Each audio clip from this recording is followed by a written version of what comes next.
Price the lord. ആവേ Maria. പരിശുദ്ധമ്മ ജീവനോടെ പ്രത്യക്ഷപ്പെട്ട് ഇയാൾ തറയിൽ വന്ന് സാക്ഷ്യം പറയുവാൻ എന്നെയും എൻ്റെ കുടുംബത്തെയും അനുവദിച്ചതിന് അമ്മയ്ക്കും തിരുക്കുമാരനും 1000 നന്ദി പറയുന്നു. എൻ്റെ പേര് സസ്ന മോബിൻ. ഇതെൻ്റെ മകൻ മോസസ് ഇമാനുവൽ മോബിൻ. ഇതെൻ്റെ അപ്പച്ചൻ്റെ അമ്മച്ചിയാണ്. ഞങ്ങൾ പൂനെയിലാണ് താമസിക്കുന്നത്. നാട്ടിൽ ഞങ്ങൾ എറണാകുളം ജില്ല കോട്ടപ്പുറം രൂപത സെൻറ്റ് ഫ്രാൻസിസ് അസീസി ദേവാലയത്തിൽ എൻ്റെ വകാംഗങ്ങളാണ്. ഞാൻ ആദ്യമായി ഉടമ്പടി എടുക്കുന്നത് ഒക്ടോബർ 2021 ഒക്ടോബർ 14 ഞാൻ എൻ്റെ ഒരു ഫ്രണ്ടിന് വഴികാട്ടിയായിട്ടാണ് ഞാൻ ഇവിടേക്ക് വന്നത്. ഇവിടെ വന്ന് ഉടമ്പടി എടുത്തു. ഞങ്ങൾ ഉടമ്പടിയിൽ തന്നെ ജീവിച്ചു കൊണ്ട് പോന്നു. 2022 ഞാൻ പ്രഗ്നൻ്റായ ഓരോ 3 മാസ കാലയളവിലും എനിക്ക് ഓരോരോ അനുഭവങ്ങളായിരുന്നു.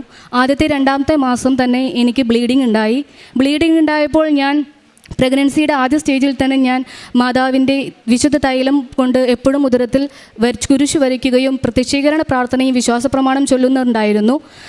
ഫസ്റ്റത്തെ സ്കാനിങ്ങിൽ ഞാൻ മാതാവിനോട് പറഞ്ഞു, മാതാവേ, ഇതെനിക്ക് മാതാവ് തന്നതാണെങ്കിൽ ഞാൻ പൂർണ്ണ ഹൃദയത്തോടെ ഞാൻ സ്വീകരിക്കും.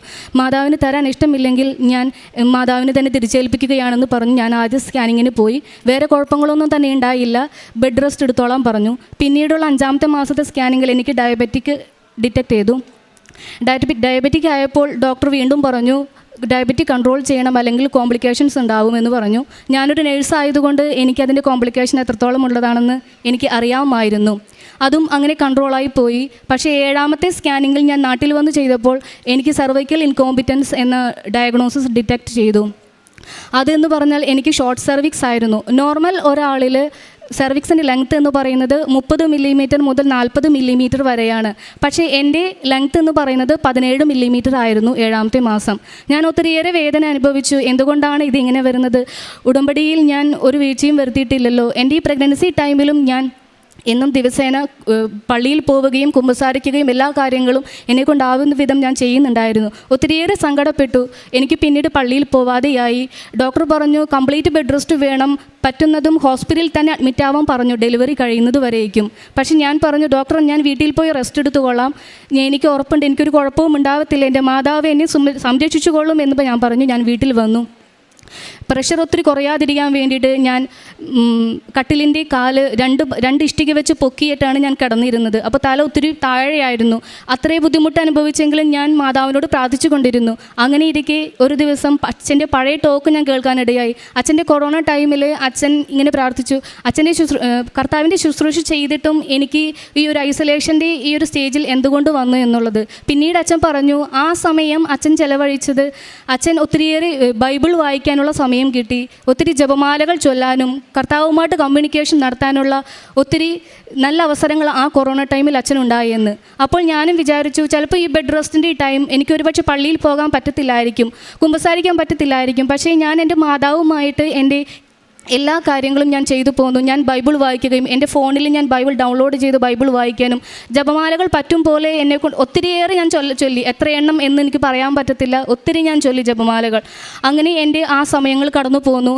അതിനിടയിൽ ഞാൻ ഞങ്ങളുടെ പള്ളിയിൽ അച്ഛനോട് പറഞ്ഞ് എനിക്ക് ദിവ്യകാരണം സ്വീകരിക്കാനും കുമ്പസാരിക്കാനുള്ള അവസരം ആ ബെഡ് റെസ്റ്റിൽ പോലും എനിക്ക് സാധിച്ചു. അതെല്ലാം മാതാവിൻ്റെ അനുഗ്രഹം കൊണ്ട് മാത്രമാണെന്ന് ഞാൻ വിശ്വസിക്കുന്നു. പിന്നീട് എൻ്റെ ഡെലിവറി ടൈമിൽ എനിക്ക് ഒത്തിരിയേറെ ബുദ്ധിമുട്ടുകൾ ഉണ്ടായിരുന്നു. കാരണം എപ്പിഡ്യൂറിൽ ഇടരുത് എന്ന് ഞാൻ ഒത്തിരിയേറെ ആഗ്രഹിച്ചിരുന്നു. പക്ഷേ വേദന എനിക്കൊട്ടും സഹിക്കാൻ പറ്റിയില്ല.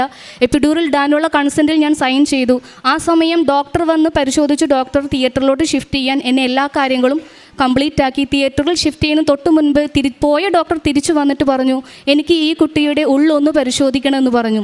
ഉള്ളു പരിശോധിച്ചപ്പോൾ ഞാൻ ഫുൾ സെൻറ്റിമീറ്ററായിട്ട് കിടക്കുകയാണ്. ഡെലിവറി ആകാനുള്ള ആ ലാസ്റ്റ് സ്റ്റേജിൽ കിടക്കുകയാണ്. ഡോക്ടർ പറഞ്ഞു, തിയേറ്ററിലോട്ടുള്ള എല്ലാ പ്രൊസീജിയറും ക്യാൻസൽ ചെയ്തു, ലേബർ കോട്ട് അറേഞ്ച് ചെയ്യാൻ പറഞ്ഞു. അങ്ങനെ ലേബർ കോട്ട് അറേഞ്ച് ചെയ്തു. ഞാൻ മാതാവിൻ്റെ മംഗളവാർത്താ ദിവസം എൻ്റെ കുഞ്ഞിന് ഞാൻ ജന്മം നൽകി. ഇതാണ് എൻ്റെ ആദ്യത്തെ സാക്ഷ്യം.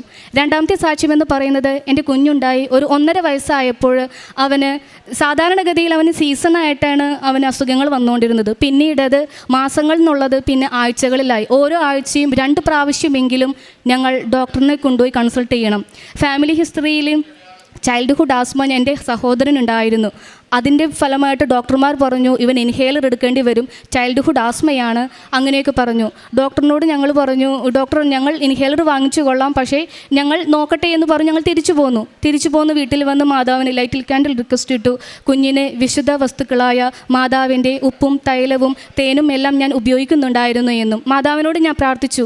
ഇനി അടുത്ത ഒരു വിസിറ്റ് വരികയാണെങ്കിൽ മാതാവേ, എൻ്റെ കുഞ്ഞിന് ഇൻഹേലർ എടുക്കാനായിട്ട് കംപ്ലീറ്റ് സ്റ്റിറോയിഡൊന്നും എടുക്കാതെ എൻ്റെ കുഞ്ഞിൻ്റെ ഈ ചൈൽഡ്ഹുഡ് കൊണ്ടുപോകാനായിട്ട് മാതാവെ സാധിക്കുകയാണെങ്കിൽ ഞാൻ ഇവിടെ വന്ന് സാക്ഷ്യപ്പെടുത്തിയേക്കാമെന്നും. അതിൻ്റെ ഫലമായിട്ട് നെക്സ്റ്റ് വിസിറ്റിൽ ഡോക്ടറിൻ്റെ പോയപ്പോൾ ഡോക്ടർ പറഞ്ഞു ഇൻഹേലർ ഇപ്പം എടുക്കണ്ട, നമ്മൾക്ക് ഒബ്സർവ് ചെയ്യാം, ഇപ്പോൾ കുഞ്ഞിന് കാര്യമായിട്ട് പ്രശ്നങ്ങളൊന്നും ഉള്ളതായിട്ട് എനിക്ക് തോന്നുന്നില്ല എന്ന് പറഞ്ഞു. ഇന്ന് വരെ കൊച്ചിന് വേറെ ബുദ്ധിമുട്ടുകളൊന്നും ഉണ്ടായിട്ടില്ല. ഇതാണ് എൻ്റെ രണ്ടാമത്തെ സാക്ഷ്യം. മൂന്നാമത്തെ എൻ്റെ സാക്ഷ്യമെന്ന് പറയുന്നത്, ഞാൻ കുഞ്ഞിന് ഡെലിവറിയായി കുറച്ച് നാൾ കഴിഞ്ഞപ്പോൾ ഉറങ്ങിക്കൊണ്ടിരിക്കുന്ന അവസരത്തിൽ തന്നെ എനിക്ക് പെട്ടെന്ന് ബോഡിയിൽ ഭയങ്കര ചൊറിച്ചിൽ അനുഭവപ്പെട്ടു. എന്തെങ്കിലും കുത്തിയതായിരിക്കുമെന്ന് കാര്യമാക്കിയില്ല. ചൊറിച്ചിൽ കൂടി വന്നപ്പോൾ ഞാൻ ലൈറ്റിട്ട് നോക്കിയപ്പോൾ എൻ്റെ ഹെഡ് ടു ഫുട്ട് കംപ്ലീറ്റ് വ്രണം പോലെ ഇങ്ങനെ വീർത്തിരിക്കുന്ന അവസ്ഥയാണ് ഞാൻ കണ്ടത്. കണ്ണാടിയിൽ നോക്കിയപ്പോൾ തന്നെ ഞാൻ പേടിച്ചു പോയി. എന്താ സംഭവിച്ചത്, എന്താണെന്ന് എനിക്ക് മനസ്സിലായില്ല. ഹസ്ബൻഡിനെ വിളിച്ചുണർത്തി. കുഞ്ഞ് ഒത്തിരി ഭയങ്കര കരച്ചിലായിരുന്നു. ആ ടൈമിൽ എൻ്റെ കയ്യിൽ മാതാവിൻ്റെ തേൻ തീർന്നിരിക്കുന്ന സമയമായിരുന്നു. അപ്പോൾ എൻ്റെ കയ്യിൽ ആകപ്പാടെ ഉണ്ടായിരുന്നത് മാതാവിൻ്റെ ഉപ്പും തേനും മാത്രമായിരുന്നു. അത് ഞാൻ ഉപ്പിട്ട് ഞാൻ കുളിക്കുകയും തേൻ ഞാൻ കുടിക്കുകയും ചെയ്തു. മാതാവിനോട് വിശ്വാസപ്രമാണം ചൊല്ലി ഞാൻ പ്രാർത്ഥിച്ചു. പ്രത്യക്ഷീകരണ പ്രാർത്ഥനയും ചൊല്ലി, മാതാവേ ഇത് എത്രയും പെട്ടെന്നൊന്ന് സുഖപ്പെടുത്തി തരണേ, എന്താണ് ഇതിൻ്റെ കോസ് എന്ന് എനിക്കറിയാൻ പാടില്ല, ഡോക്ടറെ കാണിക്കാനൊന്നും ഞങ്ങൾക്ക് ഇടവരുത്തരുത്, വേറെ കുഴപ്പങ്ങളൊന്നും തന്നെ ഉണ്ടാവരുത് മാതാവേ എന്ന് ഞാൻ മുട്ടിപ്പായി പ്രാർത്ഥിച്ചു. അതിൻ്റെ ഫലമായിട്ട് ഒരു മണിക്കൂറിനുള്ളിൽ തന്നെ എനിക്ക് ആ ചൊറിച്ചിൽ പൂർണ്ണമായിട്ടും മാറി. പിന്നെ എൻ്റെ മുഖത്ത് തടിച്ചിരുന്ന ആ ബോഡി സകലമുള്ള ആ തടിപ്പുകളെല്ലാനും പെട്ടെന്ന് തന്നെ മാറി. ഇതായിരുന്നു എൻ്റെ മൂന്നാമത്തെ സാക്ഷ്യം. നാലാമത്തെ എൻ്റെ സാക്ഷ്യമെന്ന് പറയുന്നത്, ഞങ്ങൾ പൂനെയിലായിരുന്നപ്പോൾ കഴിഞ്ഞ 2024 മെയ് 18 നാട്ടിലോട്ട് വരികയായിരുന്നു. അപ്പോൾ ഫ്ലൈറ്റിനായിരുന്നു വന്നത്. ബാംഗ്ലൂർ കണക്റ്റഡ് ആയിരുന്നു ഫ്ലൈറ്റ്. ബാംഗ്ലൂരിൽ നിന്നും ടേക്ക് ഓഫ് ചെയ്തു. അത് കഴിഞ്ഞൊരു 10 മിനിറ്റ് ആയില്ല, അപ്പോഴേക്കും ഒരു ജെർക്കിംഗ് പോലെ കണ്ടു. എന്താണെന്ന് ആർക്കും മനസ്സിലായില്ല. പിന്നീട് കണ്ടത് ഫ്ലൈറ്റിൻ്റെ റൈറ്റ് എൻജിന് തീ പിടിക്കുന്നതായിട്ടാണ് കണ്ടത്. തീ നമുക്ക് ഫ്ലൈറ്റിൻ്റെ അകത്തിരുന്ന് വിൻഡോയിലൂടെ നമുക്ക് ഒബ്സർവ് ചെയ്യാൻ പറ്റുമായിരുന്നു. അപ്പോൾ ഞങ്ങൾ ആകെ കൂടി പേടിച്ചു, എന്താണ് ഈ സംഭവിക്കുന്നത്, കാരണം എമർജൻസി ലാൻഡിങ് വേണമെന്ന് ഫ്ലൈറ്റിൻ്റെ ജീവനക്കാരെല്ലാവരും പറയുന്നു. എമർജൻസി ലാൻഡ് ചെയ്യാനായിട്ട് ഒത്തിരി ബുദ്ധിമുട്ടുണ്ട്, കാരണം ഫ്ലൈറ്റ് പൊന്തി 10 മിനിറ്റ് ആയേ ഉള്ളൂ, കറങ്ങി തിരിച്ച് വരണം, അങ്ങനെ ഒത്തിരിയേറെ ബുദ്ധിമുട്ടുകൾ. ആ ഫ്ലൈറ്റിനുള്ളിൽ ഏകദേശം ഒരു 150ഓളം യാത്രക്കാരുണ്ടായിരുന്നു. കൈക്കുഞ്ഞുങ്ങൾ മുതൽ പ്രായമായ മാതാപിതാക്കൾ വരെ ആ ഫ്ലൈറ്റിലുണ്ടായിരുന്നു. എല്ലാവരും നിലവിളിക്കുന്ന ശബ്ദമായിരുന്നു ആ സമയത്ത് ഞങ്ങൾ കേൾക്കാനിടയായത്. അപ്പോൾ എൻ്റെ ഹസ്ബൻഡ് പറഞ്ഞു, ഫുൾ ടാങ്ക് ഫ്യൂവലാണ്, സ്പാർക്ക് ഉണ്ടായിട്ടുണ്ട്, എന്തും സംഭവിക്കാം, പ്രാർത്ഥിക്കാമെന്ന് മാത്രമേ പറഞ്ഞുള്ളൂ. അന്നേരം തന്നെ ഞങ്ങൾ രണ്ടുപേരും കൈ ഉയർത്തിപ്പിടിച്ചിരുന്ന് വിശ്വാസപ്രമാണം ചൊല്ലി ഒത്തിരിയേറെ പ്രാർത്ഥിച്ചു. ഒരാപത്തും കൂടാതെ ഞങ്ങളെ താഴെ ഇറക്കണേ എന്ന് എല്ലാ മാതാവിനോടും ഈശോയോടും പ്രാർത്ഥിച്ചു. അതിൻ്റെ ഫലമായിട്ട് പെട്ടെന്ന് തന്നെ എമർജൻസിയായിട്ട് ലാൻഡ് ചെയ്തു. പെട്ടെന്ന് തന്നെ എമർജൻസി സ്ലൈഡ് ഓപ്പണായി ഞങ്ങളെ താഴെ എത്തിച്ചു. എല്ലാവരെയും ഇവാക്യുവേറ്റ് ചെയ്തു. ആർക്കും ഒരു ഇഞ്ചുറി പോലും, മേജറായിട്ടുള്ളൊരു ഇഞ്ചുറി പോലും അന്നേരത്ത് ഉണ്ടായിരുന്നില്ല. ആ സ്ലൈഡിൽ ഇറങ്ങുന്ന സമയത്ത് അവിടെ ഇവിടെയായിട്ടുള്ള ചെറിയ വൂണ്ടുകൾ മാത്രമല്ലാണ്ട് മേജറായിട്ടുള്ള ഒരു ഇഞ്ചുറിയും ആ സമയത്ത് ആർക്കും തന്നെ ഉണ്ടായില്ല. അതെല്ലാം കഴിഞ്ഞു. ഫയർഫോഴ്സ് എല്ലാം വന്നു, തീയെല്ലാം അണച്ചു. പിന്നെ ഫർദർ ഇൻവെസ്റ്റിഗേഷൻ എല്ലാം വേണം, നമ്മളുടെ ലഗേജുകളെല്ലാം കിട്ടണമെങ്കിൽ. അപ്പോൾ ഞാൻ പ്രാർത്ഥിച്ചു, മാതാവേ എൻ്റെ SSLC മുതലുള്ള എല്ലാ ഡോക്യുമെൻറ്റും, എൻ്റെ സർട്ടിഫിക്കറ്റുകൾ അടക്കം എല്ലാനും ആ ലഗേജിൻ്റെ ഉള്ളിലാണ്. എനിക്കത് ഒരു കുഴപ്പവും കൂടാതെ തിരിച്ച് കിട്ടണേ എന്ന് ഞാൻ മാതാവിനോട് പ്രാർത്ഥിച്ചു. അതിനുശേഷം ഒരു 2 മണിക്കൂർ കഴിഞ്ഞപ്പോഴേക്കും എൻ്റെ ആ ബാഗ് കംപ്ലീറ്റ് ആയിട്ട് ഒരു കുഴപ്പവും കൂടാതെ എല്ലാവരുടെയും ബാഗ് തിരിച്ച് കൈകളിൽ എത്തിച്ചു. ഇതായിരുന്നു എൻ്റെ നാലാമത്തെ സാക്ഷ്യം. പ്രേക്ഷിത പ്രവർത്തനമായിട്ട് ഇവിടെ നിന്നും പത്രം മേടിച്ചു കൊണ്ട് പോകാറുണ്ടായിരുന്നു. ഹിന്ദി പത്രവും മലയാള പത്രവും ഞാൻ മേടിക്കും. അത് നാട്ടിലാണെങ്കിൽ മലയാള പത്രം ഞാൻ ഗവൺമെൻറ് ഹോസ്പിറ്റലുകൾ, പിന്നെ ബസ് സ്റ്റാൻഡുകൾ, പിന്നെ മറ്റുള്ള വീടുകളിലൊക്കെ ഞാൻ പോയി എൻ്റെ അനുഭവങ്ങൾ പറഞ്ഞാണ് ഞാൻ അവർക്ക് കൊടുക്കാറുള്ളത്. കൊടുക്കുന്നതിന് മുന്നായിട്ട് ഞാൻ വിശ്വാസപ്രമാണം ചൊല്ലി പ്രാർത്ഥിച്ച് ഇത് അർഹതപ്പെട്ടവർക്ക് ലഭിക്കണേ മാതാവേ എന്ന് പ്രാർത്ഥിച്ചിട്ടാണ് ഓരോരുത്തർക്കും കൊടുക്കാറ്. പിന്നെ ഹോസ്പിറ്റലിൽ പോകുമ്പോൾ തൈലം കൊണ്ടുപോയി അവശത നിലയിൽ കിടക്കുന്ന ഓരോ സഹോദരങ്ങൾക്ക് വേണ്ടി ഞാൻ തൈലം പുരട്ടി വിശ്വാസപ്രമാണം ചൊല്ലി പ്രാർത്ഥിക്കുകയും മാതാവിനെ അറിയാത്തവരെ മാതാവിലെ കൂടുതൽ പരിചയപ്പെടുത്തുവാനും ഞാൻ ശ്രമിച്ചിട്ടുണ്ട്. പിന്നെ അച്ഛൻ്റെ ചൊവ്വാഴ്ചയിലെ ധ്യാനമായാലും 2 ആഴ്ച കൂടുമ്പോഴുള്ള കുമ്പസാരവും അച്ഛൻ്റെ ഡെയിലി ബ്രെഡും ഇതെല്ലാനും ഒക്കെ ഞാൻ മറ്റുള്ളവരിലേക്ക് ഷെയർ ചെയ്യാറുണ്ട്. പിന്നെ കാരുണ്യ പ്രവർത്തികളായിട്ട് ഞാൻ ചെയ്യുന്നത്, ഞങ്ങളുടെ അടുത്ത് ഒരു വൃദ്ധസദനമുണ്ട്. അവിടെ പോയി രോഗികളെ ശുശ്രൂഷിക്കാനും അവരുടെ ഡയപ്പർ ചേഞ്ച് ചെയ്യാൻ എന്നുള്ള കാര്യങ്ങളിലൊക്കെ ഞാൻ സഹായിക്കുന്നു. പിന്നെ ആഴ്ചവട്ടത്തിൽ ഞാൻ ഓരോ ദിവസവുമായിട്ട് ഞാൻ പൊതിച്ചോറ് വിതരണം ചെയ്യുന്നു. പിന്നെ എൻ്റെ അടുത്തേക്ക് വരുന്ന ഒരു മക്കളെപ്പോലും ഞാൻ വെറും കോയോടെ വിടാറില്ല. എന്നെക്കൊണ്ടാവുന്ന രീതിയിൽ അവരെ ഇതുവരെയും സഹായിച്ചിട്ടുണ്ട്. ഇതുവരെയും ഇത്രയും അനുഗ്രഹം ചെയ്ത അമ്മയ്ക്കും തിരുക്കുമാരനും 1000 നന്ദി പറയുന്നു. പ്രഭാഷകൻ 2:18 നമുക്ക് മനുഷ്യകരങ്ങളിലല്ല കർത്തൃകരങ്ങളിൽ നമ്മെ തന്നെ അർപ്പിക്കാം. എന്തെന്നാൽ അവിടുത്തെ പ്രഭാവം പോലെ തന്നെയാണ് അവിടുത്തെ കാരുണ്യവും. സസ്ന മോബിൻ എന്ന ഈ സഹോദരി തൻ്റെ കുഞ്ഞിനോടും മാതാപിതാക്കളോടുമൊപ്പം ഉടമ്പടി ജീവിതത്തിൻ്റെ നല്ല അനുഭവങ്ങളെ അമ്മയുടെ തിരുനടയിൽ സന്തോഷത്തോടെ സാക്ഷ്യപ്പെടുത്തുന്നു. ജീവിതം കടന്നു പോകുന്ന ഏതൊരു സാഹചര്യത്തെയും കൃപയ്ക്കുള്ള അവസരമാക്കി മാറ്റുവാൻ നമുക്ക് സാധിക്കുമോ? അത് വളരെ ഗൗരവമുള്ള ഒരു വിഷയമാണ്. അച്ഛൻ ഡെയിലി ബ്രെഡിൽ നമ്മളോട് പറഞ്ഞില്ലേ, നമുക്കെപ്പോഴും ചെയ്യാനാവുന്ന ഏറ്റവും സുന്ദരമായൊരു കാര്യം അത് ദൈവത്തോടെപ്പോഴും ആമേൻ പറച്ചിലാണ്. ആമേൻ പറയുക. അത് ഇപ്പോൾ എനിക്ക് സങ്കടമാണ്, ദൈവമേ നീ അറിയുന്നു, ആമേൻ ഞാനത് സ്വീകരിക്കുന്നു. ഇപ്പോഴെനിക്ക് രോഗമാണ്, ഞാനത് സ്വീകരിക്കുന്നു, ആമേൻ. നിൻ്റെ ഹിതം ജീവിതത്തിൽ നിറവേറുവാൻ വേണ്ടി എൻ്റെ ജീവിത സാഹചര്യങ്ങളോട് ഞാൻ ദൈവത്തെ അറിഞ്ഞ് സ്നേഹിച്ച് ആദരിച്ച് ദൈവകരങ്ങളിൽ കൊടുത്തുകൊണ്ട് ആമേൻ പറയുക. അച്ഛനത് സുന്ദരമായിട്ട് നമുക്ക് ഡെയിലി ബ്രെഡിൽ പങ്കുവെച്ച് വന്ന ഒരു വചന വെളിച്ചമാണത്. അത് മാതാവ് ഇതാ കർത്താവിൻ്റെ ദാസി എന്ന് പറഞ്ഞതാണ്. ആമേൻ.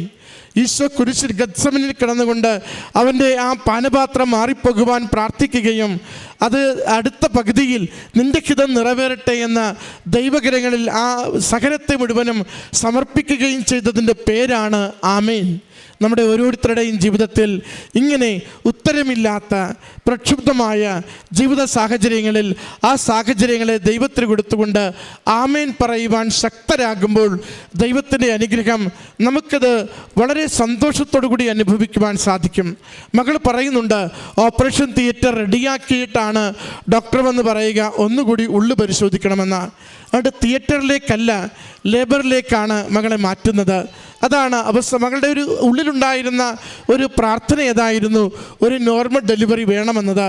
എന്നാൽ അത് അവസാന നിമിഷങ്ങളൊക്കെ ആകുമ്പോൾ ഓപ്പറേഷൻ മാത്രമേ ഉള്ളൂ എന്ന് എല്ലാവരും തീരുമാനിക്കുന്നു, ഉറപ്പിക്കുന്നു. മകളെ അതിനുവേണ്ടി തയ്യാറാക്കുമ്പോഴാണ് അത്ഭുതകരമായിട്ട് നോർമൽ ഡെലിവറിയിലേക്കുള്ള സാഹചര്യങ്ങൾ ഒരുങ്ങിക്കിട്ടുക.